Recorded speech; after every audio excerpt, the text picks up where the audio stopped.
how are they able to tell if this is from the galamseyers or this is from the legal miners?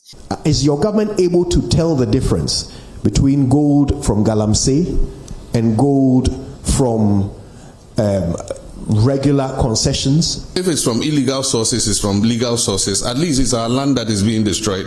We are importing more excavators than ever before, over 200 a day. The gold board was introduced as part of reforms. I never expected, or I never deluded myself that the fight against illegal gold mining or galamsey was going to be an event. This time around, they are going to trace you. They are going to trace you wherever you are, even if you don't show your face.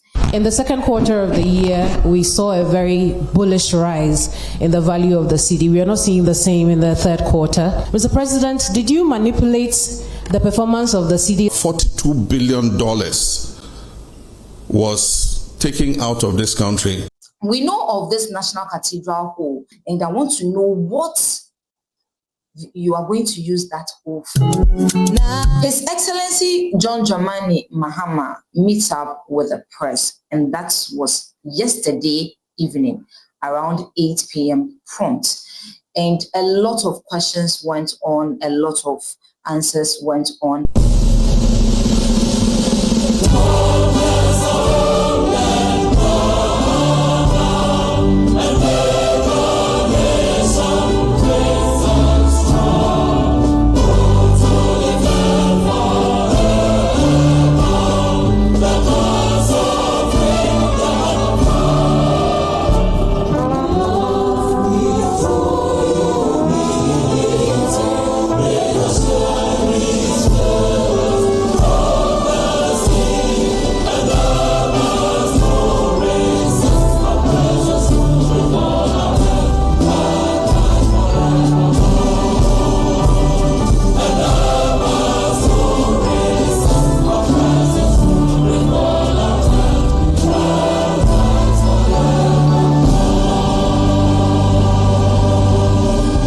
Touch on a few questions. I'm going to talk about the good and the bad, and then I'll top up with my opinion, my personal opinion on this meetup.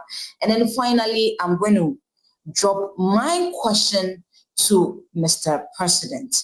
And so let me start off with His Excellency John Dramani Mahama.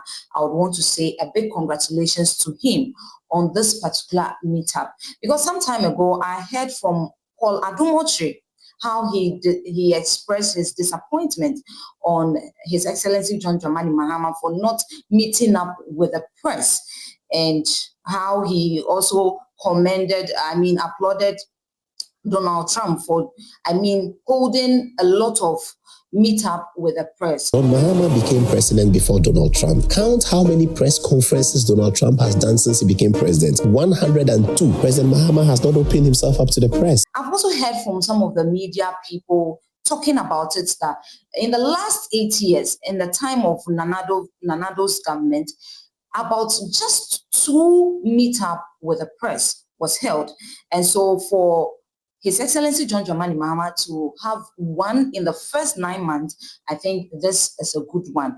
And we are hoping that it will continue so that the needs of Ghanaians will be met. And so I would applaud him on that. And also I would applaud him on his how he humbled and how he was calm and collected to answer some of the questions, most of the questions that went on yesterday. And so I will start off with some of the questions, and I will take this opportunity to applaud some of them, which is Benis Beidu from GH1 TV. Good evening, Mr. President. My name is Benis Beidu Lansa. I'm a broadcast journalist with GH1 Television. In your speech, you mentioned that you are committed to resetting institutions. But there are many Ghanaians watching us tonight who are either on the verge of homelessness or struggling to get money to rent, not because they don't have money, but because we are not sticking to our rent laws.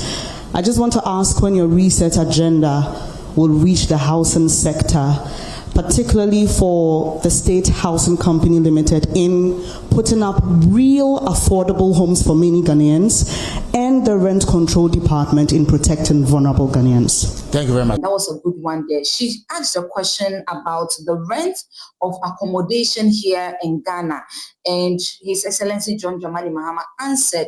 And in the course of his answers, there was a part that touched me. That, you know, there was a time where we spoke about how landlords should, take rent at least 6 months. They should reduce rent and all that. But you know, here in Ghana, most of them connive with the landlords, as in say, I have my money, I can be able to afford 1 year, 2 years. And so if the landlord, indeed, if he needs the money, he will take that one and then leave you that you don't even have the money. Very good question on rent and homelessness, and I'm happy to give you the microphone to ask it. The biggest expenditure in any Ghanaian's budget is rent. And even though we have laws, enforcing them has been difficult. The rent law says that a landlord cannot charge more than 6 months. But the problem in enforcing the law is the connivance of the tenant and the landlord. The tenant won't come and report that they are charging him 1 year's rent advance because he wants the room. And so that has been the problem. And the problem is because our population is growing beyond our housing capacity. So the competition for accommodation and housing is very strong. And that is why we must expand our housing coverage. And I remember in our manifesto, we have a pledge to expand housing. And in the next budget, we're going to make provision for that. I've already had a discussion with some of the associations, the organized labor associations. Some of them have funds that are sitting in their accounts, and they have members who want houses. So what I've said is government will match their funds. And so if they give 1 billion cedis, we will give 1 billion cedis. And then one of the banks, Republic Bank, has said that they are willing to also match with 1 billion cedis. So if we get a 3 billion cedi fund, we can start building houses in all the districts. And as people pay their down payments, it will go back into the fund and it will become a revolving fund. And governments can give it to people.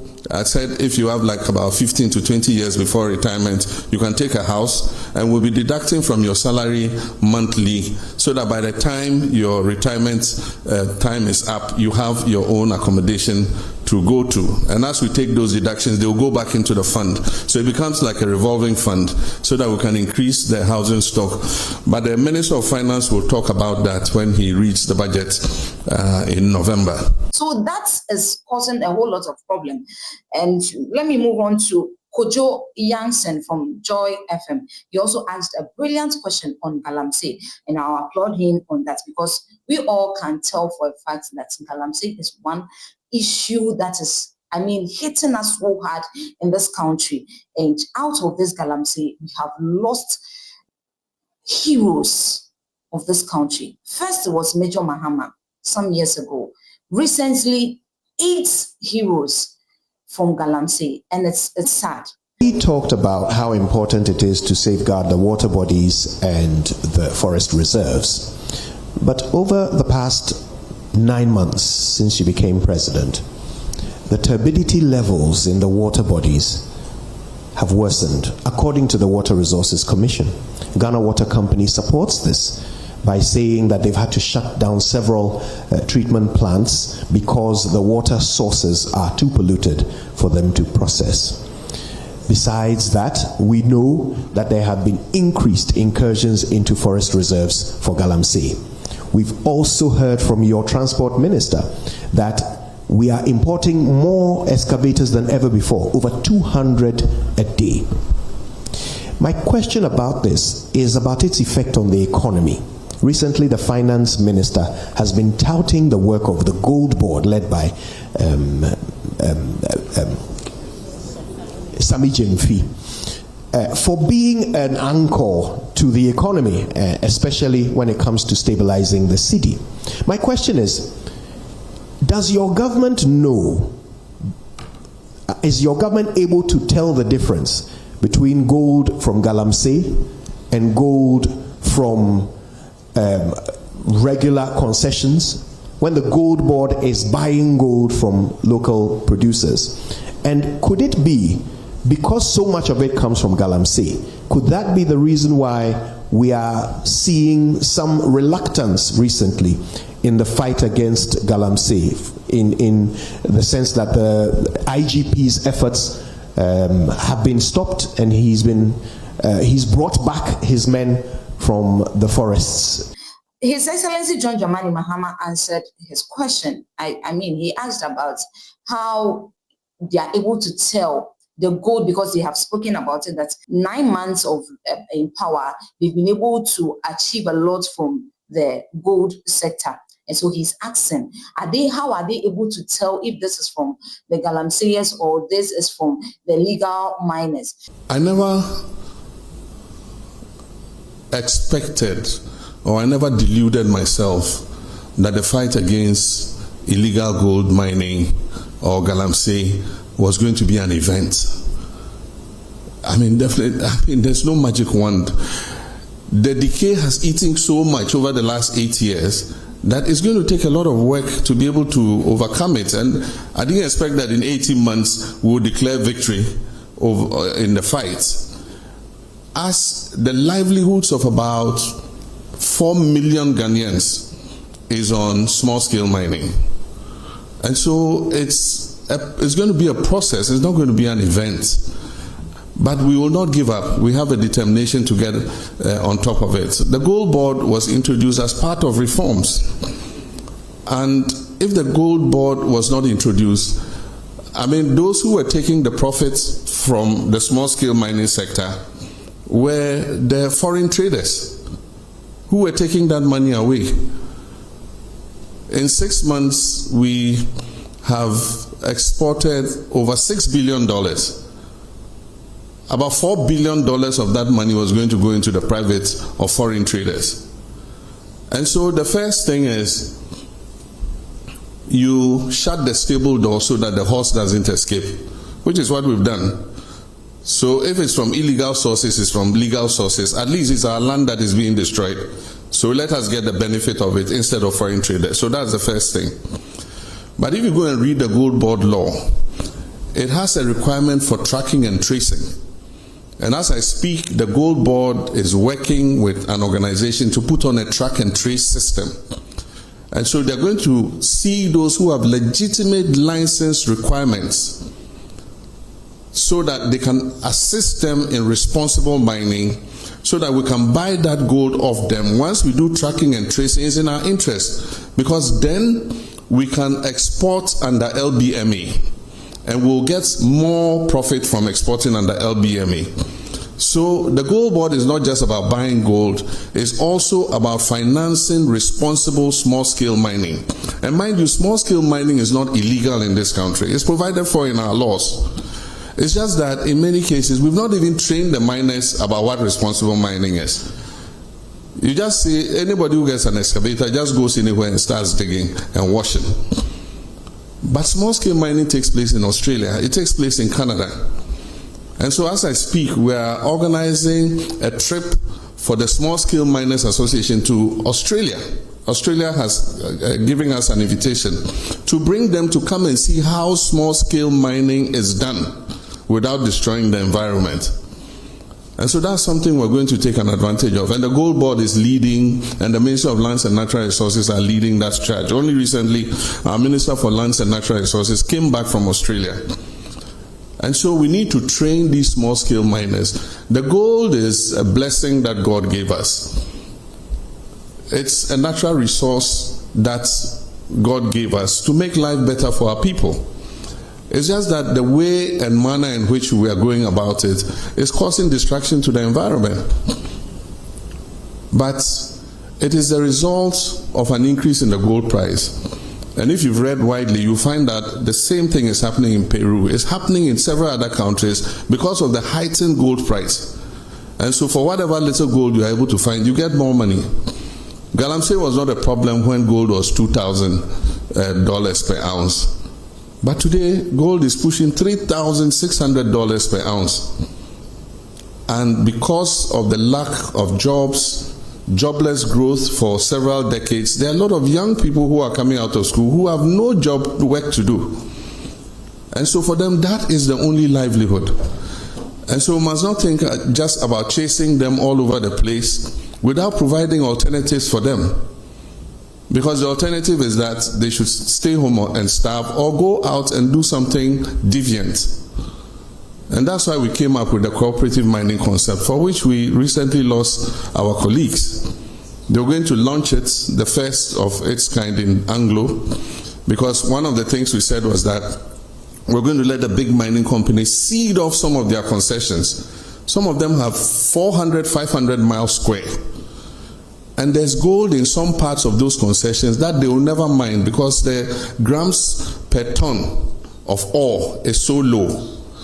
But yet, if you put a small-scale miner there, he can mine it effectively.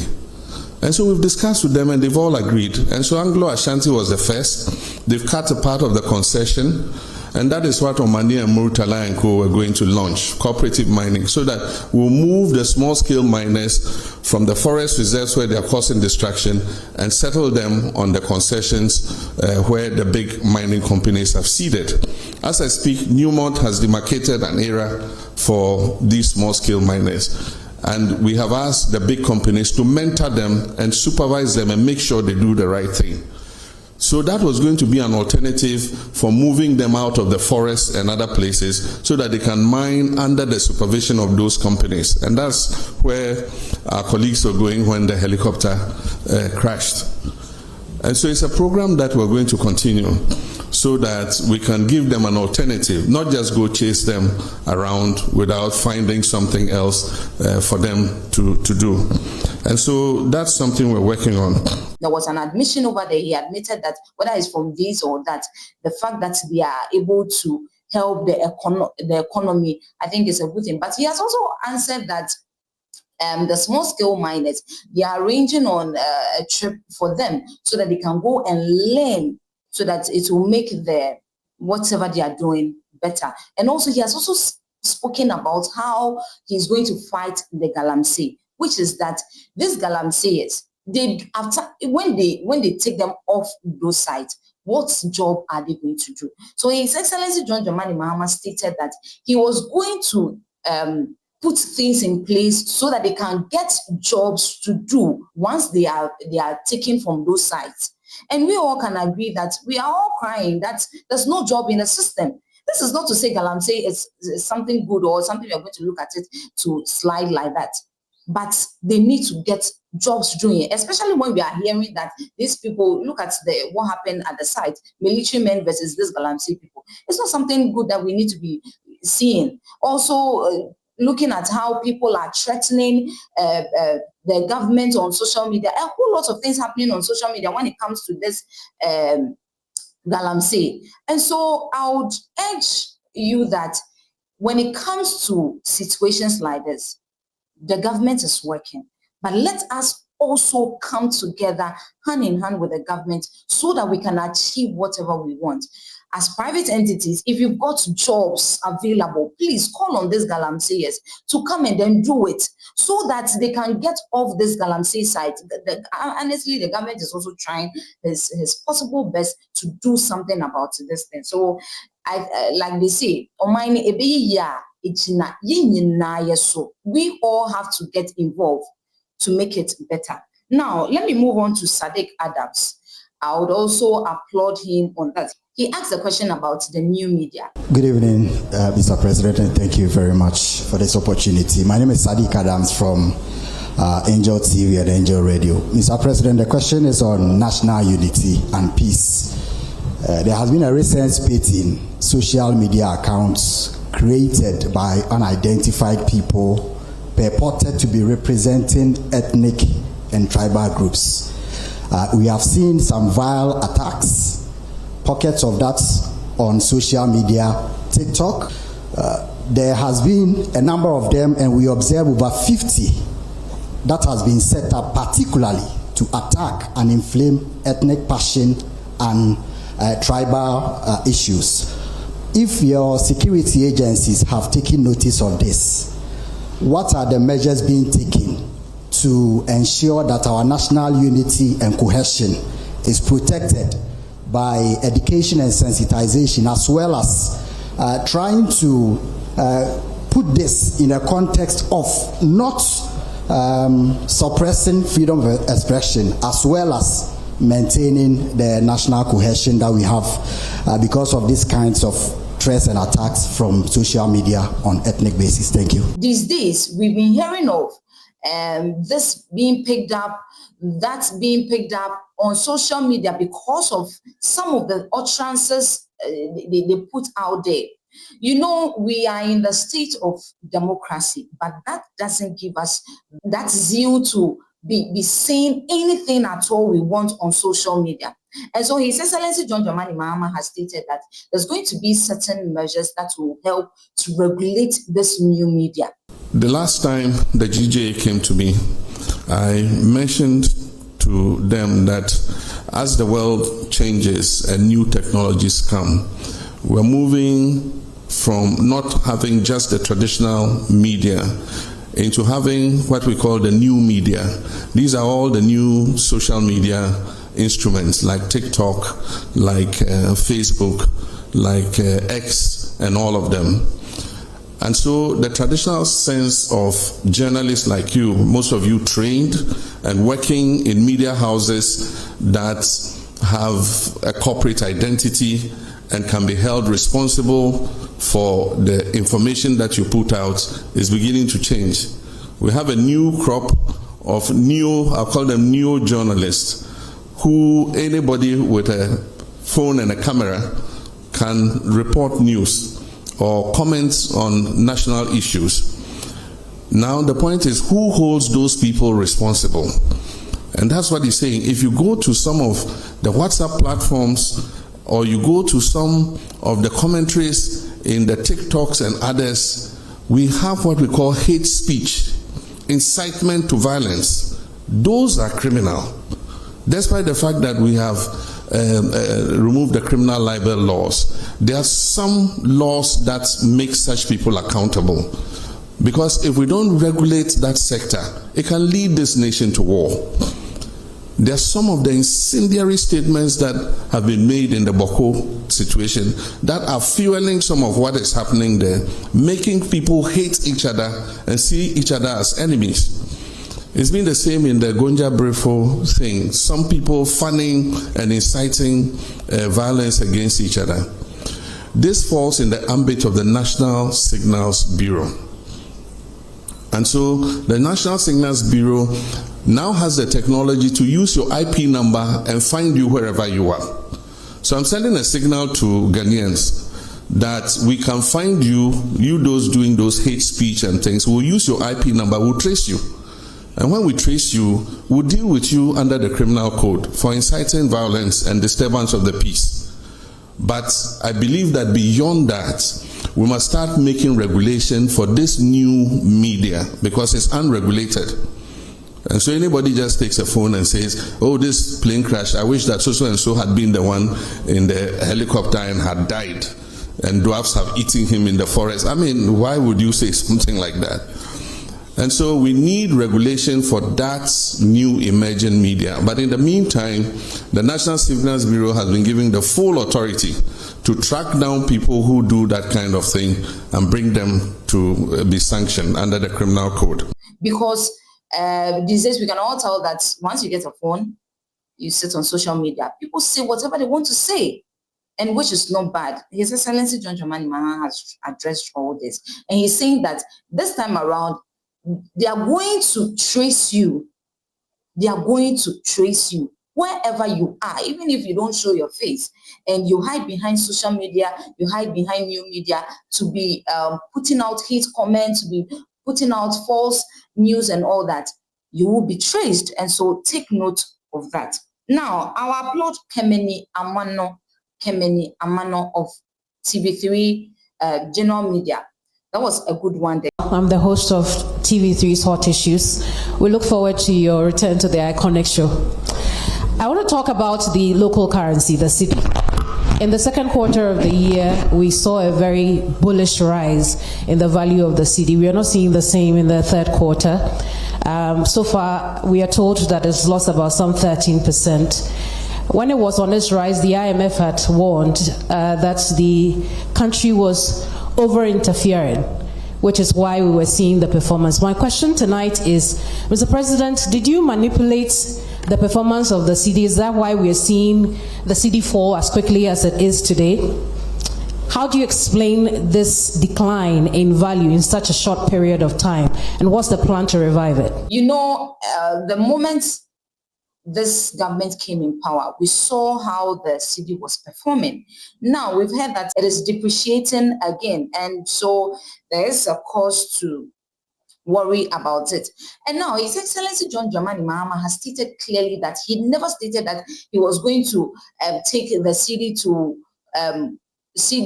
1 cedi per dollar, and that he mentioned that he was going to make it, or he was going to put it at a point where it will benefit both sides. Because even as at the time when the cedi was depreciating, we saw how people were complaining, especially those who do the exports and all that. They were complaining because they trade in the dollar.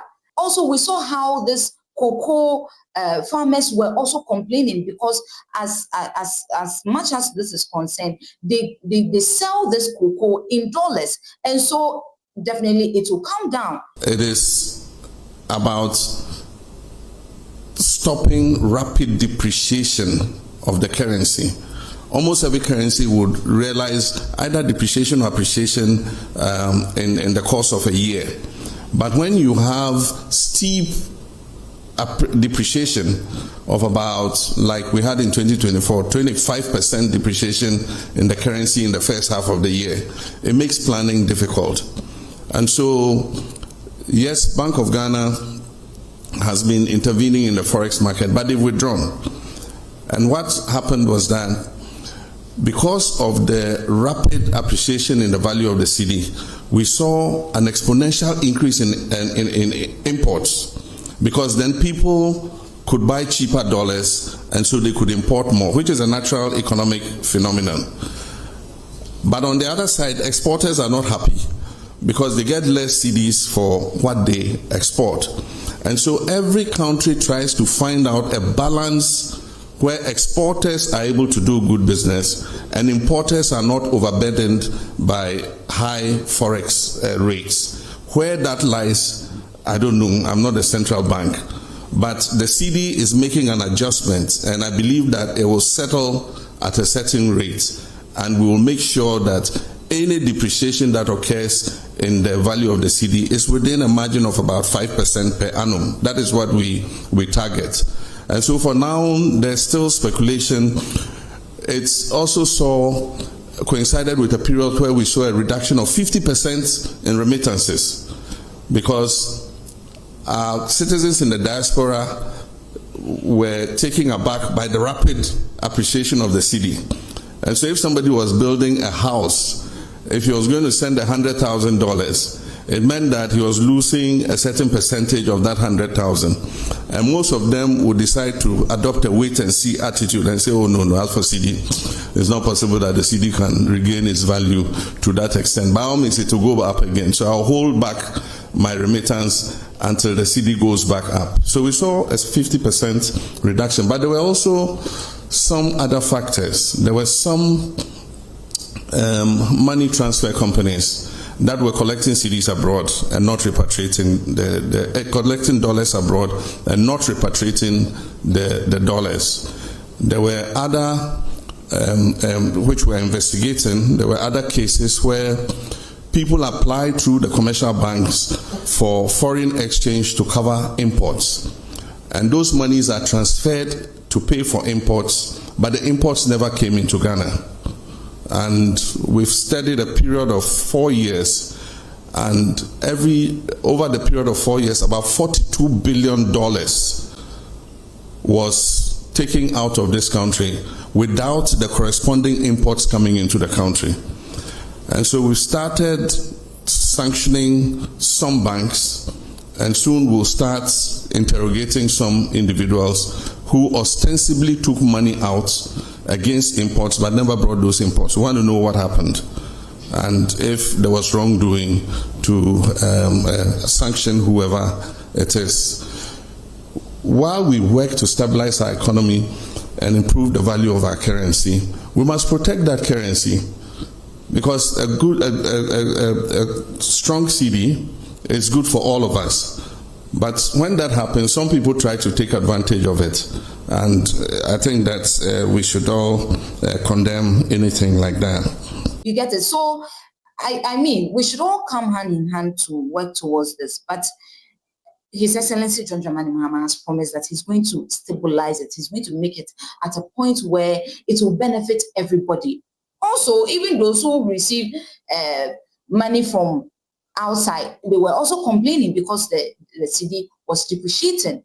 You understand? And so, ladies and gentlemen, His Excellency John Dramani Mahama has tried his best to answer most of our questions. He has tried his best to, he has assured us that they are working so hard. Also, I saw another question where he assured us that they having to tread in Parliament doesn't mean that they are going to take advantage of that. They are going to ensure that they work harder to meet the needs of Ghanaians. And so let us all take note of this one. Now, to my personal opinion on this whole issue.